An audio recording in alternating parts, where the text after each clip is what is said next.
Thank you for tuning in today, guys. Today we're going to be working on my 1982 C10's rear axle. So, as I had mentioned in previous video, we are installing a 4.9" into the truck, but in order to do so with the wheel and tire setup that we have to cut down the axle just a little bit on each side, 1.5" on each side if I remember correctly. So what we're going to be showing you today is a process of cutting down and re-welding and getting the axle all prepped up for this project. We are also installing a spool into that, so you'll get to see a little bit of that here in the end, but that's what we're going to be working on here today. So hope you enjoy the video, sit back and enjoy the ride.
Alright, so what you're seeing me do here is install the 9-inch center housing of it that we have, and this is a one that's been custom kind of purposed for helping do alignments for when you are cutting down the axle. It has a little rod that's going to shove through a couple bushings, which you'll see here in a little bit, but that's just what we're doing with this housing. This isn't the one that will be in the actual truck.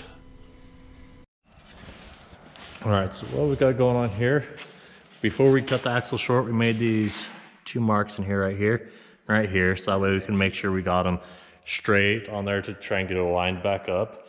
And we've got this rod that runs all the way through and through the carrier into here, all the way back out to this other side, so we can know that's true. This side we haven't got lined up yet, but what we're doing right now, we got some angle iron on here so we can get the two pieces square with each other. And we're just gonna hurry and tack them in place real quick before we get welding, and we're gonna get on our way.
Not too shabby.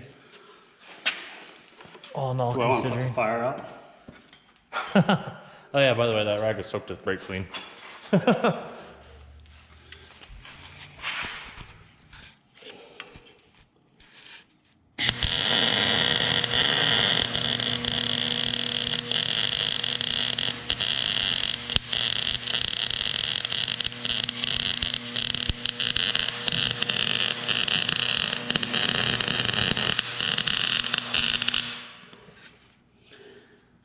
So when you're welding uphill like this, little trick the guy showed me.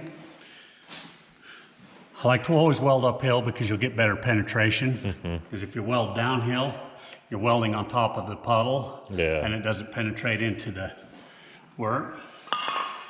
So what a guy taught me once, he says, when you're welding uphill, he says, you go hold 1, 2, 3, over 1, 2, 3. Crossed, one, and you kind of go up a little bit, 1, 2, 3, and across 1, 2, 3. The middle will bring itself in together.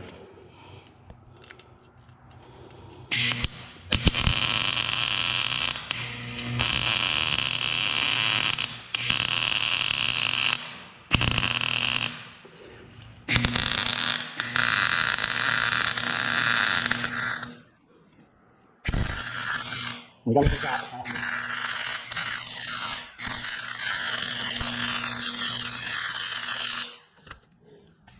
Oh, fire.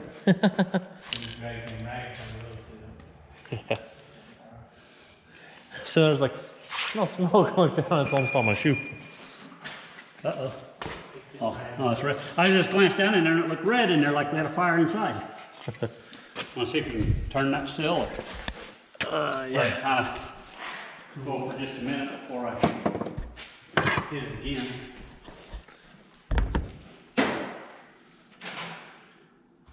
Oh yeah, it's turning pretty good. So the whole deal, if you can turn this rod, means it's straight and true. So it's got a bearing here, bearing here, bearing here, and bearing out there. Bushings, I guess, not bearings. So yeah, it still turns pretty freely. So there actually seems like we got rid of that like Got easier. Yeah. Oh, right there's a stiff spot. Probably got a burr on it somewhere that. Yeah. It's real easy for there, and then I noticed that just in one spot there. Yeah. Right there. It's a little. Yeah. Maybe if the rod hasn't been stored, and usually you want to hang them to keep them true. True. If you lay them something, you think it's flat, but it's not necessarily. But it's, you know, it's true enough for what we're doing here. Because, like the guy that said that I borrowed the tool from, the original OEM is usually so far out of square that it's terrible. Yeah. You wouldn't believe it would run. Yeah, this is probably more true than. Yeah. Truer than it was.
That is pretty cool. Cuts it pretty smooth, don't it? Oh, hell! We probably want that floppy disk to round that corner off while I can rotate it. Yeah. You got it off? We can, Yeah, but I don't think so. we can put one on them when the moves.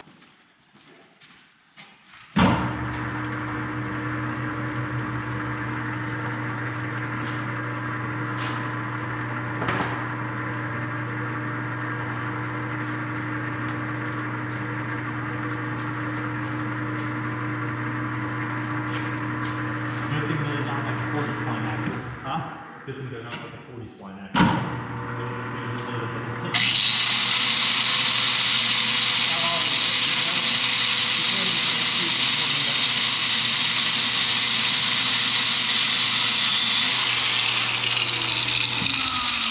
What do you think? Oh yeah. Like we did it on purpose. Yeah, that's why I like rotating them to do that, because you can make it perfect. Yeah, it's uniform.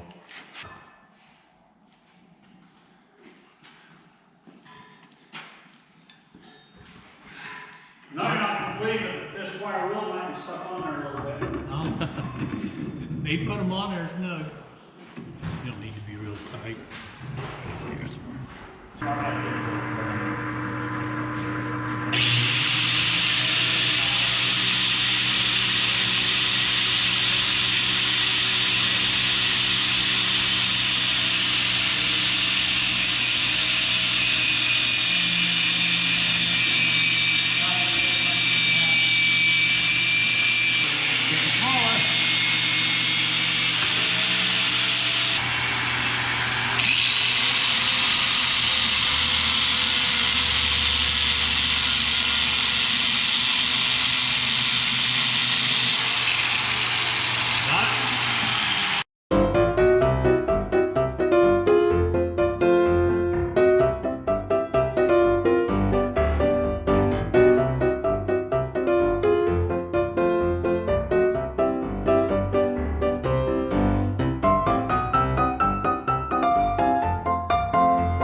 Alright, thank you guys so much for watching today's episode. This is where we're going to have to end off for this video. It was starting to get a little bit on the long side, but right here we're just, taking apart the diff. The bearings are really bad on it, and also we really needed to get the spool put in it.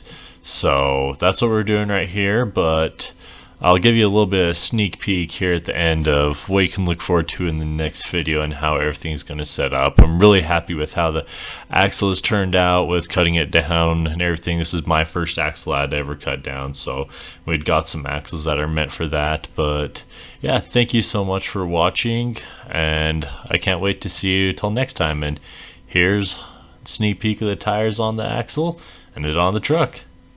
Thank you for watching, and have a good one. Bye bye.